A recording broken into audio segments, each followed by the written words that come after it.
안녕하세요.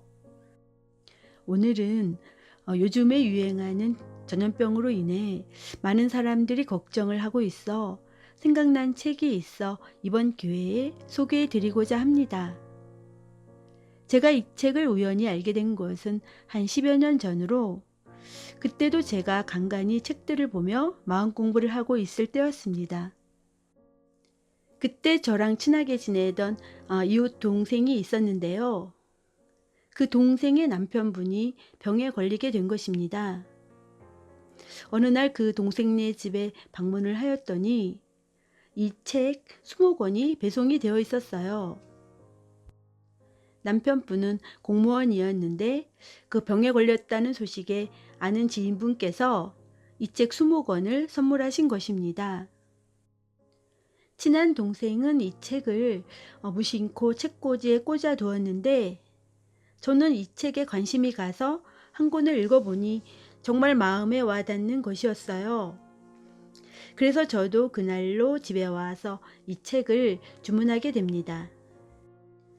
그런데 어느 날 병원에서 퇴원하고 오신 그 남편분과 이 책의 내용들을 이야기할 기회가 있었는데요. 그분께서는 제 말을 듣는 것만으로도 마음이 편해진다고 하시며 아주 기분이 좋다고 하셨습니다. 그 이후로 이 책 내용을 이야기해 달라고 저녁마다 맛있는 음식을 차려놓고 그 부부는 저를 초대하게 됩니다. 이렇게 10여 년 전 이 책과의 인연이 시작되었습니다. 제 블로그에도 몇 번 소개를 하였는데요. 1931년에 이 책의 초판이 나오고서도 아직도 그 수요가 그치지 않는다고 합니다. 원래는 철학적 사상으로 출발했지만 이것을 읽는 사람들에게 무수한 기적적 사실이 나옴으로 인해 인정을 받게 됩니다. 모든 종교의 진수 또 근본 원리가 일치하기에 일반 가정에서도 개종 없이 이 생명의 실상 근본 원리를 우리 실생활에 응용하여 영혼의 해방과 또 일상생활의 지혜서로 찬탄을 받고 있습니다. 특히 요즘의 화두인 끌어당김이나 시크릿 법칙이 벌써 이 시대에 이 책을 통해 과학적 설명과 함께 통찰을 하고 있고 또 건강이나 병에 대한 고찰도 결국은 생명의 본질을 이해하면 모든 의문이 사라지게 됨을 아주 잘 설명하고 있습니다. 요즘에 정신적으로 많이 힘드실 텐데요. 개인적인 제 생각은 이렇습니다. 누구의 잘잘못을 따져 비난하거나 비판하는 것보다는 이 상황을 받아들이고 수용하는 자세가 아주 필요하다고 생각합니다. 그리고 너무 매스컴에 의존하지 않고 또 사람들과 이 문제에 대해 의논할수록 걱정과 불안만 더 가중되기에 오히려 이럴 때일수록 밝은 마음가짐과 또 좋은 책을 가까이 하는 시간을 아주 많이 만드는 것이 더 유익하리라고 생각합니다.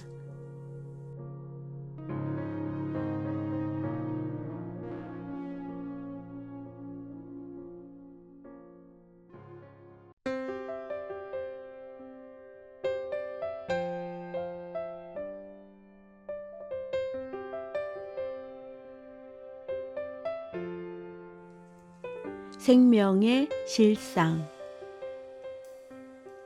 우리들 안에 잠재해 있는 무한의 가능성이 바로 우리들의 실상인 진여 또는 불성입니다. 이 진여 또는 불성은 이것을 발휘하면 말씀이 되고 명호가 되고 염력이 되어 참으로 놀랄만한 창조력을 발현하는 것입니다. 이것을 얼령의 힘이라고 말하며 숨결로 병을 치유하거나 신 앞에 충문을 올려 재앙을 떨쳐내거나 화가로서 비를 내리게도 하는 것입니다. 만물 모두 말씀으로 창조되다 라고 하며 너의 신앙 너희를 고치리라 등으로 표현하고 있습니다. 또 불교에서는 성자 즉 실상이라고 설하고 있는 것으로 진원 비밀 가지법에 의해 신통을 나타내고 청명연불이라고 해서 아미타불의 명호를 오직 부르는 것만으로 놀랄만한 공덕을 나타내고 있습니다. 이와 같이 진리를 적어놓은 말씀을 읽는 것만으로 난치병이 낫기도 하는 것입니다. 우주의 일체의 사물은 리듬, 즉 파동으로 이루어져 있기 때문입니다. 귀에 들리지는 않더라도 에테르 파동, 사념 파동이든 모든 파동을 가리켜 말씀이라고 일컫는 것입니다. 우리들의 실천 생활에 있어서는 사념과 발성음과 표정이 가장 중요한 것으로 좋든 나쁘든 우리들의 운명을 좌우하는 말씀이 되는 것입니다. 그래서 우리들에게는 사념과 발성음과 표정을 실생활에 어떻게 응용하느냐가 절실한 문제로 떠오르는 것입니다. 우리들은 자신의 말의 사용법 하나로, 마음가짐 하나로, 표정 하나로 지금까지 어둡고 불행했던 일상생활이 밝아지기도 하고 행복하게도 되는 것입니다.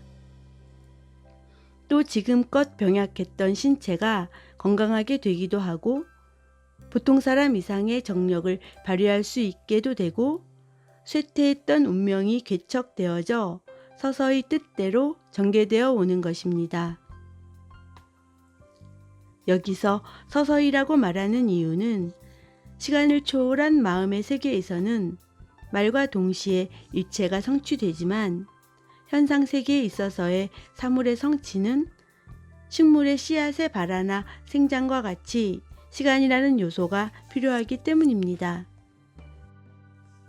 이리하여 우리들이 마음가짐과 말과 표정으로 우리들의 생활을 바르게 올려놓을 경우 인생고가 하나하나 해결되어 가서 고통이 없어진다는 사실 등을 생각해 본다면 모든 인간의 생명의 생장에 반드시 고통이 필요한 것은 아니라는 것을 잘 알 수 있는 것입니다. 우리들에게 주어져 있는 인생고는 뭔가 우리들의 생활 어딘가에 당연하지 않은 것, 즉 생장의 본도에 오르지 못한 것이 있어서 그 당연하지 않은 것을 깨닫게 해주기 위해 나타나는 것이라고 할 수 있는 것입니다. 이것을 육체에 비유해 보면 신체의 어딘가가 아픈 것은 그 아픔이 있는 곳에 뭔가 당연하지 않은 바가 있기 때문으로 그것을 깨닫지 못하고 내버려 두면 위험하여 속히 고칠 수 있도록 생명으로부터 아픔이라는 현상으로 경고되는 것입니다. 그래서 우리들이 신체의 상처 자리나 병의 중심부에 치료를 하면 이윽고 아픔이 없어지는 것과 같이 병이나 가난이나 번민이 있는 사람도 그 생활이 생장의 본도에서 벗어나 있는 바를 바로 잡으면 호련히 또는 서서히 그 사람의 병이나 불운이나 번민이 사라지게 되는 것입니다. 이것은 여러분이 마음의 법칙을 깊이 연구해 나감에 따라 차차 명료해질 것입니다만 앞에서도 말한 것처럼 이 세계는 말의 힘에 의해 지탱되고 있기 때문입니다. 우리들은 무엇보다도 먼저 말씀, 곧 신의 자식입니다. 이것은 실로 부정할 수 없는 것입니다. 말씀에 의해 우리들은 맑게도 되고 추하게도 되고 행복하게도 되고 불행하게도 되는 것입니다. 여러분은 매일 아침 칫솔로 이를 닦으실 것입니다. 그렇다면 이보다도 더 소중한 마음이 있다는 것을 자각하지 않으면 안 됩니다. 매일 아침 이를 닦으면서 이렇게 중요한 마음을 닦지 않는 것은 불합리합니다. 그러면 마음은 무엇으로 닦아야 할까요? 그것은 말씀에 의해서입니다. 여러분, 혹시 아침에 일어나서 한마디 말로 바보 자식이라고 가족을 질타한다면 그날은 하루 종일 불유쾌하다는 것을 자각하지 않으면 안 됩니다. 그것은 말이 나빴기 때문입니다.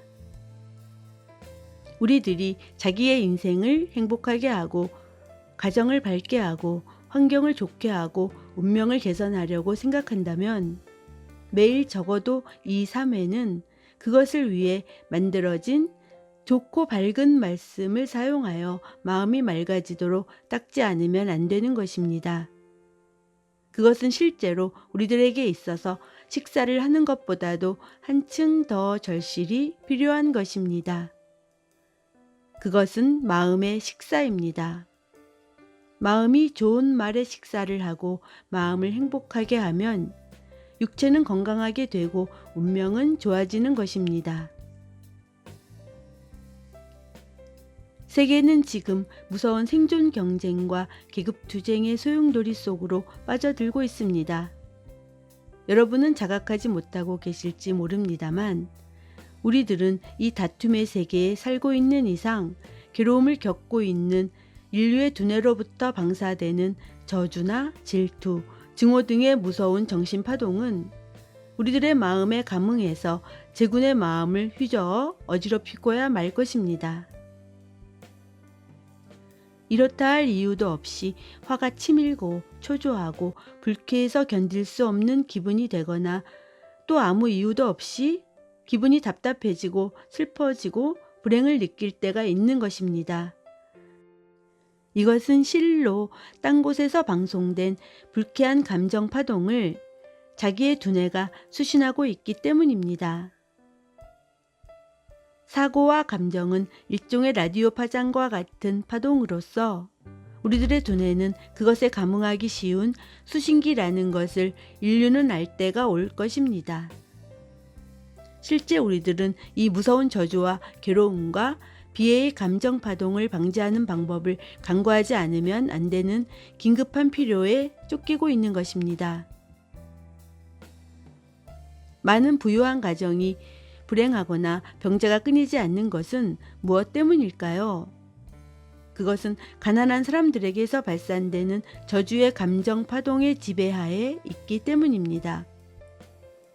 여러분은 그네를 타보신 적이 있을 것입니다. 같은 작은 힘이라도 그것이 가해지는 횟수가 거듭됨에 따라 크게 흔들리기 시작합니다.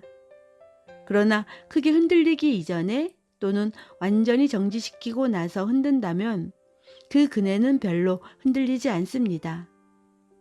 우리들은 이 원리를 이용해야 할 것입니다.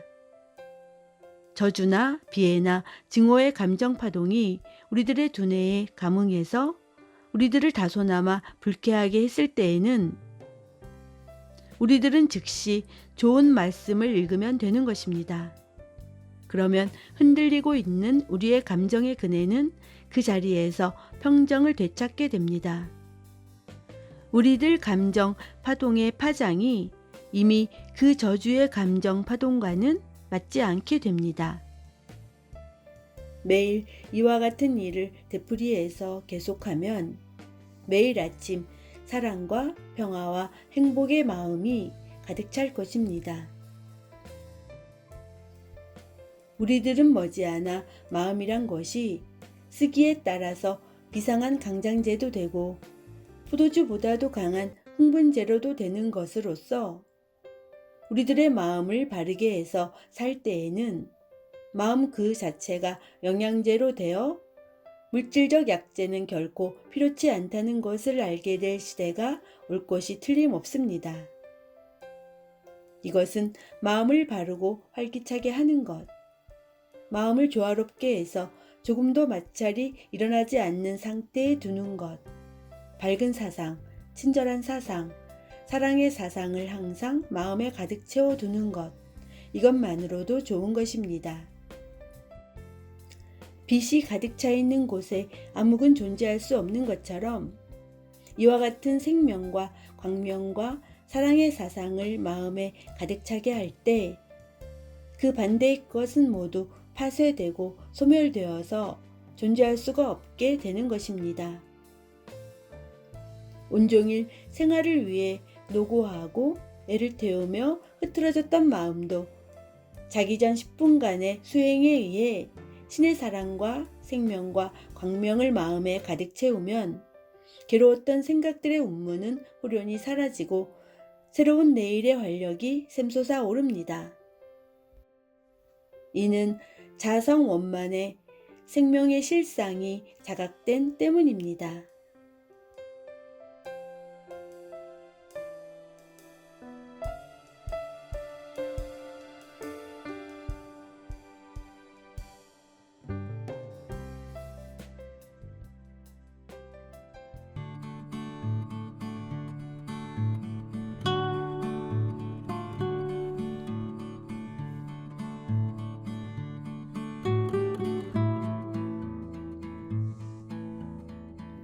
육체는 상념의 그림자. 물질 발생 이전의 원리를 체득한 사람이 아니면 안 됩니다. 즉, 물질은 어떻게 해서 이 세상에 나온 것일까? 물질이란 것은 과연 우리들에게 있어서 파괴할 수 없을 만큼의 실제성을 갖추고 있는 것일까? 마음과 물질의 관계는 어떤 것일까? 물질이란 것은 우리들에게는 존재하는 듯이 보이긴 하지만 실은 그것은 마음의 그림자인 것은 아닐까? 이러한 복잡한 문제에 관해서 근본적인 이해가 없으면 육체라는 일견 물질로 이루어져 있는 우리들의 몸에 일어나는 병의 해결이 완전히 행해지지 않는 것입니다. 예로부터 마음은 전부여서 물질은 마음의 그림자에 지나지 않는다는 유심주의 학설과 물질이 전부로서 마음이라고 하는 것은 물질의 화학작용의 일종에 지나지 않는다는 유물론이 교대로 제창되고 있습니다. 마침내 물리학과 화학이 물질이란 형상이 있는 것이 아니고 단순히 일종의 에너지가 형상으로 나타난 것에 지나지 않는다고 말하는 정도까지 거의 실험적으로 설명할 수 있을 정도로 발전했기 때문에 재래의 유물론은 물질과학 그 자신의 손에 의해 스스로 부서지기에 이른 것입니다. 정신력으로 병을 치료할 때 가장 장애가 되는 것은 병이란 것이 움직일 수 없는 물질적 근거를 가지고 있다고 하는 일반인의 신념으로서 이 신념을 근본부터 타파해 나가지 않으면 병의 근원을 뿌리째 없앨 수는 없는 것입니다. 그래서 물질이란 본래 무인 것, 불교로 말하면 색즉 시공, 즉 물질이란 공이라는 것, 기독교로 말하면 모든 물질은 말씀으로 창조되었다는 것, 즉 말씀이 만물의 창조자라고 하는 것, 이것을 근본적으로 알게 되었을 때 비로소 우리들은 정말 완전한 메타피지션, 즉 물질에 구애받지 않는 철학자가 되는 것입니다. 옛날에는 메타피지션이라고 하면 책상 위에서 우주론이나 실제론을 제창할 뿐인 철학자를 말했습니다만 여러분은 철학으로 사는 사람 또는 철학을 실생활하는 생활자라는 의미의 메타피지션이 되어주시길 바라는 것입니다. 인간은 본래 건강하고 병들지 않게 되어 있는데 자기가 노력해서 만든 건강의 법칙이라는 것에 따르지 않으면 건강을 보존할 수 없게 되고 만 것입니다. 보십시오. 들짐승에게는 병은 없는 것입니다. 들짐승은 건강법을 가지고 있지 않습니다. 약을 가지고 있지 않습니다. 그러면서 완전한 건강을 태어나면서부터 갖추고 있습니다. 그렇지만 들짐승을 끌어다가 인간계에 동거시켜 동물원이나 목장 같은 곳에 방사하여 인간의 사상의 분위기 안에 들어오도록 해두면 반드시 병에 걸립니다. 수의사가 늘 옆에 붙어서 들짐승이 산속에서 저 하고 싶은 대로 살고 있을 때보다도 대단히 위생적이고 규칙적으로 생활하도록 하고 있어도 병에 걸리는 것입니다. 이것은 인간의 병적 사상, 말하자면 이렇게 하면 비위생적인 것은 아닐까, 저렇게 하면 병에 걸리는 것은 아닐까 하는 본래 병이 존재한다는 것을 미리 믿고 있으면서 그것을 피하는 방법만을 생각하고 있는 인간의 사상 파동 속에 살기 때문에 병에 걸리는 것입니다.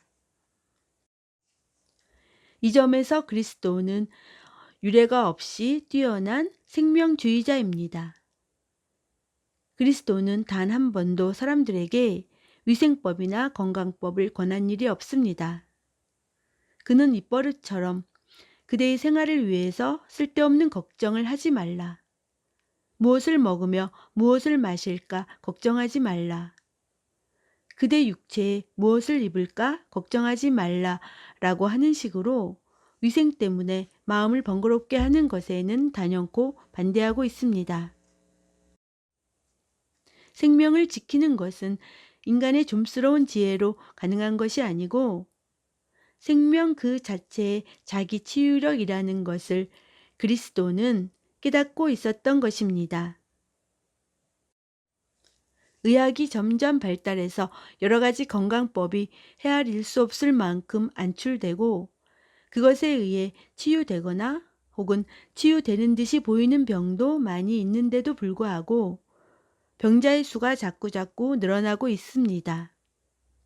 그 이유는 의학이라는 것이 한쪽에서는 병을 고치면서 또 한쪽에서는 인간의 영적 자각을 빼앗아 가서 물질 앞에 인간을 무력하게 만들고 있으니까 이를 합산해 보면 병을 치료하는 수보다도 병이 일어나기 쉬운 정신 상태를 전파하는 범위가 더 넓기 때문입니다.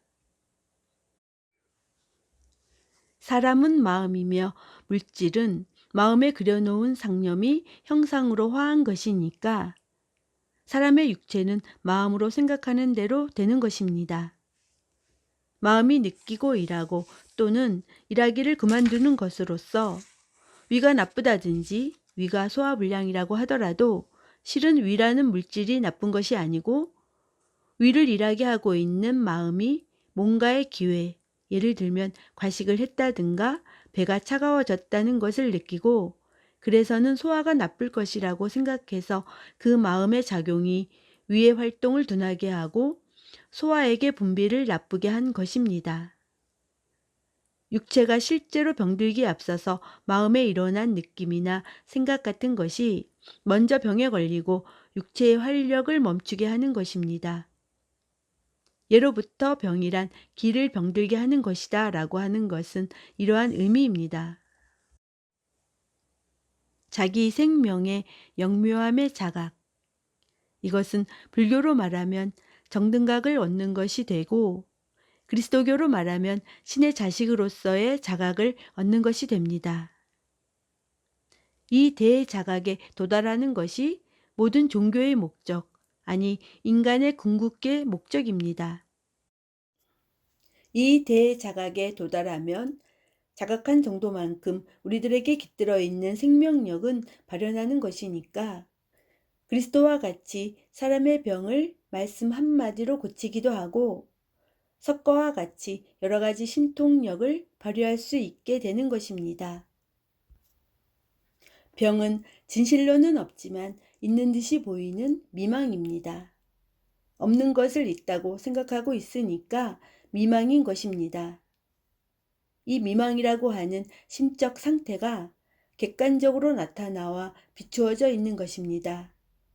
이것을 병이라든지 갖가지 인생고라고 하는 것입니다.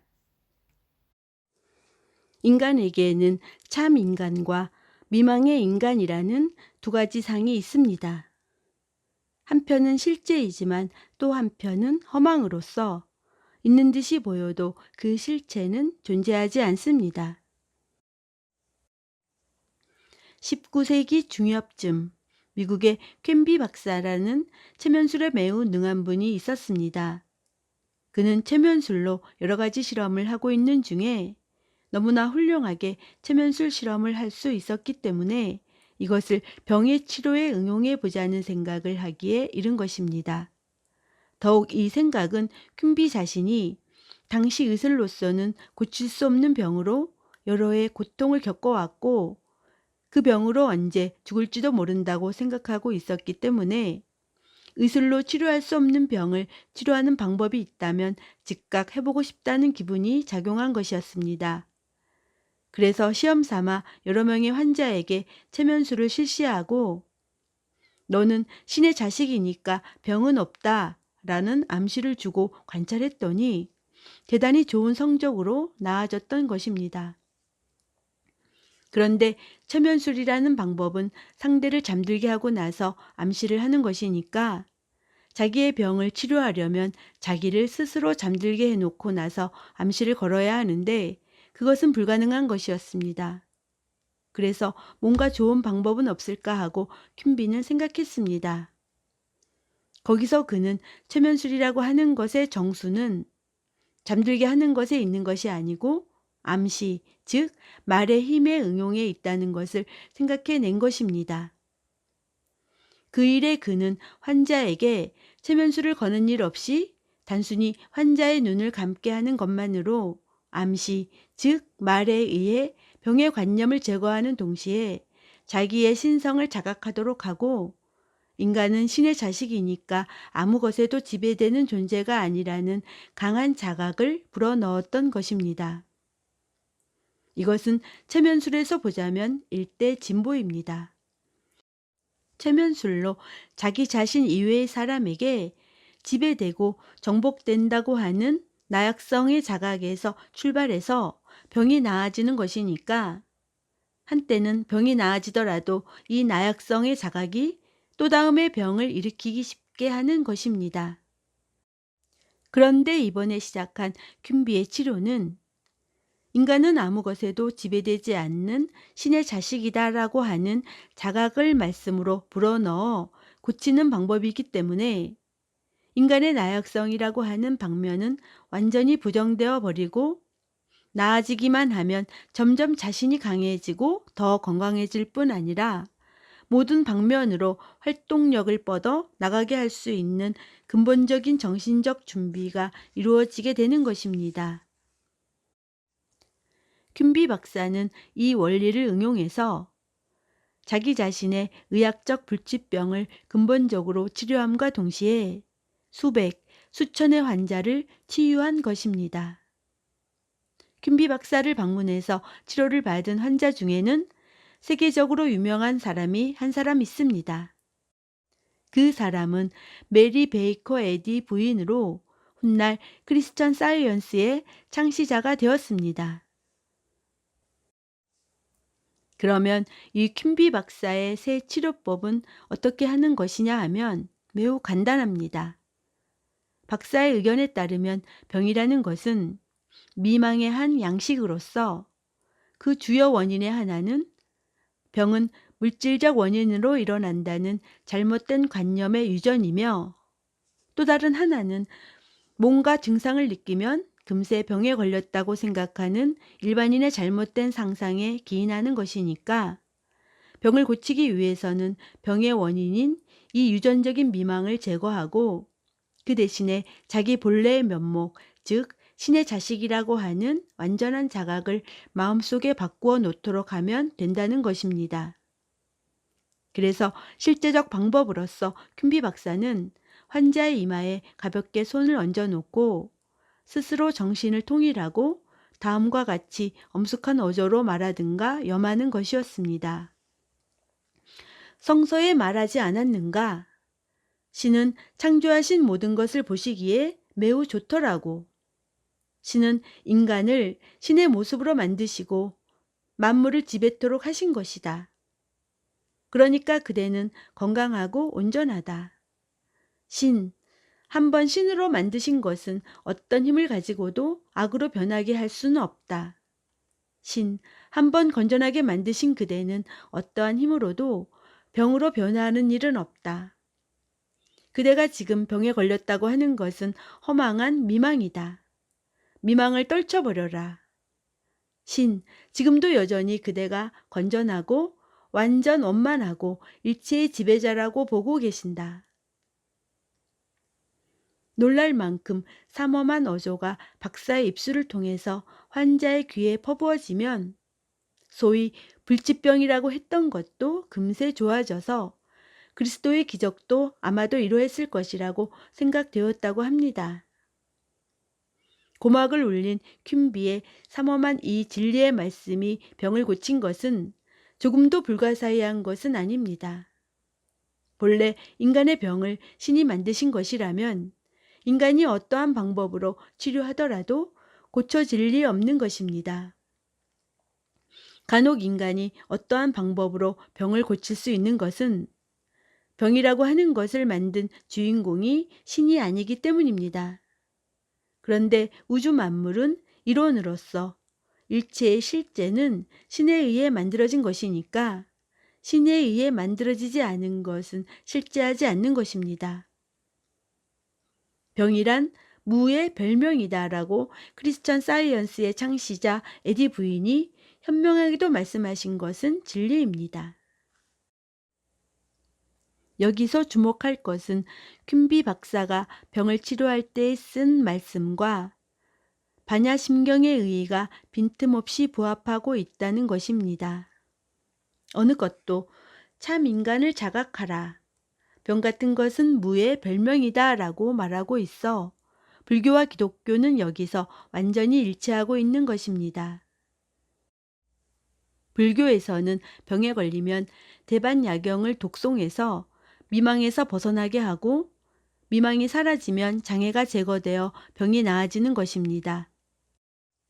그리스도교에서는 퀸비 박사나 크리스천 사이언스 일파에서 진리의 묵념이라는 것에 의해 병을 완전하게 치유하고 병이 본래 신의 창조가 아니고 미망, 즉 무의 별명이라고 하는 증명을 하고 있는 것입니다.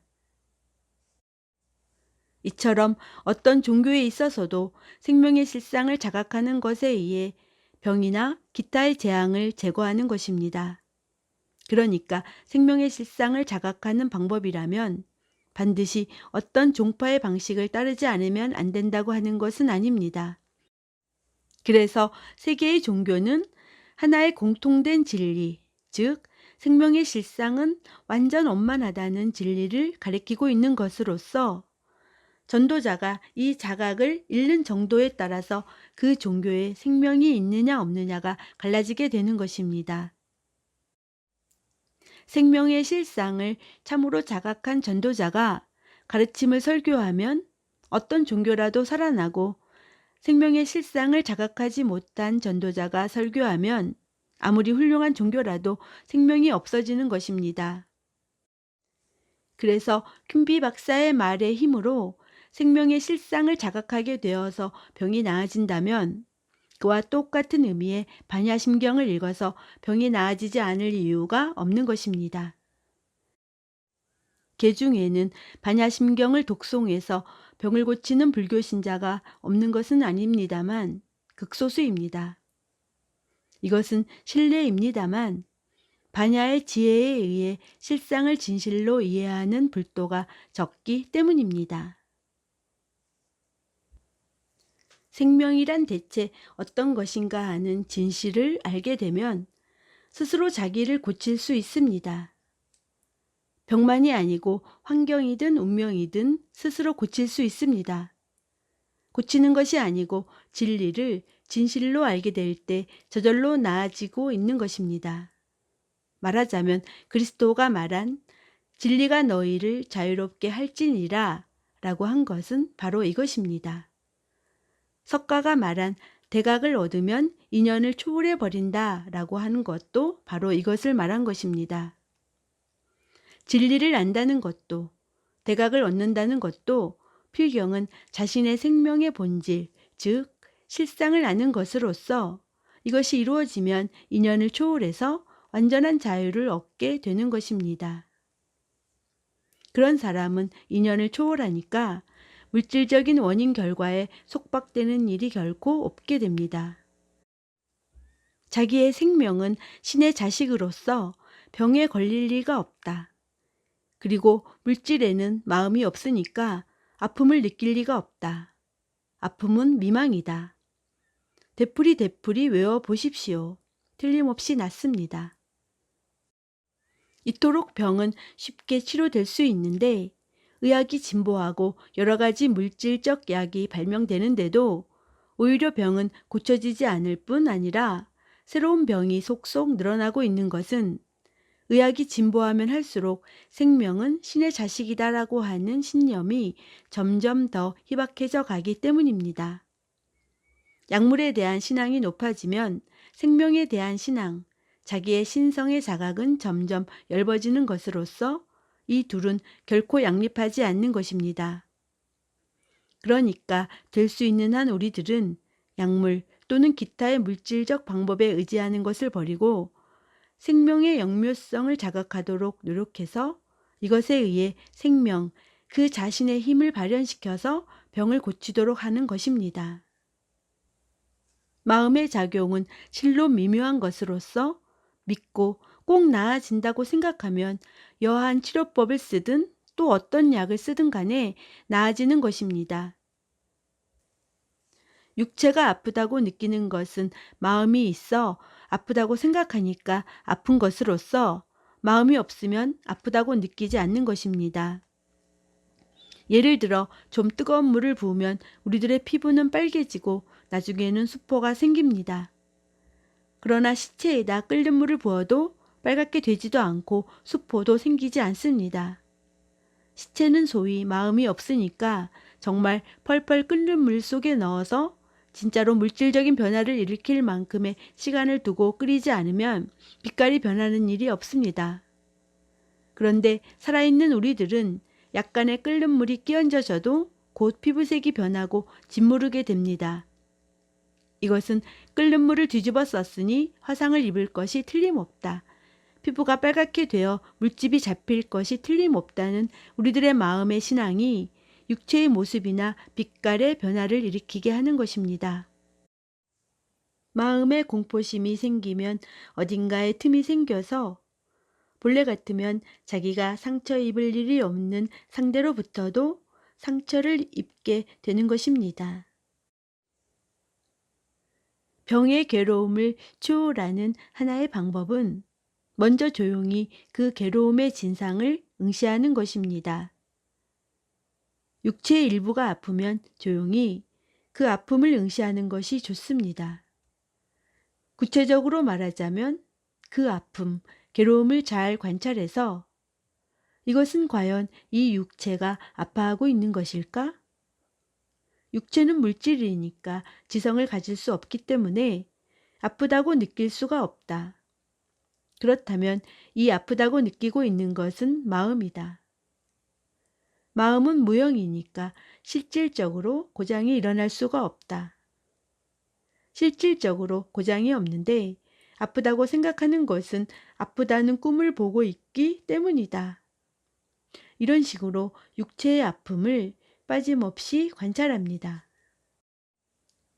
그래서 그 아픔이 육체에 실제하지 않고 또 마음에도 실제하지 않고 오직 그것은 없는 것을 있다고 보고 있는 꿈이라고 선고해 놓습니다.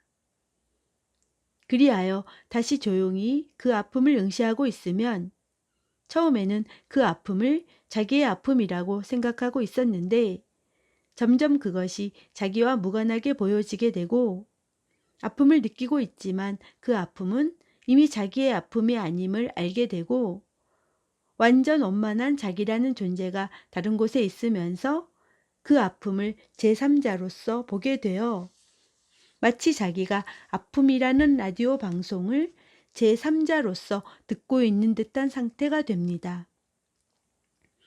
그러면 자기 자신이 아프지 않게 되고 자기 자신이 아프지 않게 되면 결국 그 병은 나아져 버리는 것입니다. 병과 괴로움은 인간이 스스로의 신념으로 제멋대로 만든 환상입니다. 사랑의 신, 전능의 신은 결코 병을 만들지 않았습니다. 그러므로 병은 실제의 세계에는 없는 것입니다. 신은 결코 단식이나 감식을 하지 않으면 건강을 유지하지 못할 만큼 인간을 불완전하게 만들지 않았습니다. 그런 건강법은 꿈속에서 도깨비에 쫓기며 역시 꿈속에서 도망쳐 달아나고 있는 것과도 같습니다. 꿈속의 도깨비가 무섭다고 꿈속에서 도망쳐 달아나 보아도 소용없습니다. 단지 깨어나면 되는 것입니다.